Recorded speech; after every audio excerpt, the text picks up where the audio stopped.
Yoga master Ramdev, நடிகர்கள் அமிதாப் பச்சன், ரஜினிகாந்த் உள்ளிட்ட 148 பேருக்கு பத்ம விருதுகள் அறிவிக்கப்பட உள்ளதாக தகவல்கள் வெளியாகியுள்ளன. பல்வேறு துறைகளில் நாட்டிற்கு சிறந்த பங்களிப்பை வழங்கியவர்களுக்கு பத்ம விருதுகளை மத்திய அரசு வழங்கி கௌரவித்து வருகிறது. இதன்படி இந்த ஆண்டு 148 பேருக்கு பத்ம விருது வழங்க மத்திய அரசு முடிவு செய்துள்ளதாக தகவல் வெளியாகியுள்ளது. பாரதிய ஜனதா கட்சியின் மூத்த தலைவர் எல். கே. அத்வானி, பஞ்சாப் முதலமைச்சர் பிரகாஷ் சிங் பாதல் ஆகிய இருவரும் விருது பட்டியலில் இடம்பெற்றுள்ளதாக தெரிகிறது.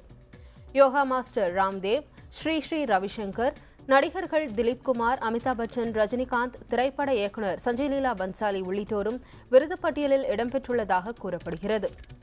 விளையாட்டுத்துறையை பொறுத்தவரை ஹாக்கி அணியின் கேப்டன் சர்தார் சிங், பேட்மிண்டன் வீராங்கனை பி. சிந்து, செஸ் கிராண்ட் மாஸ்டர் கிருஷ்ணன் சசிகிரன், மல்யுத்த வீரர் சுஷில்குமார் ஆகியோரின் பெயர்கள் பட்டியலில் இடம்பெற்றுள்ளதாக தெரிகிறது.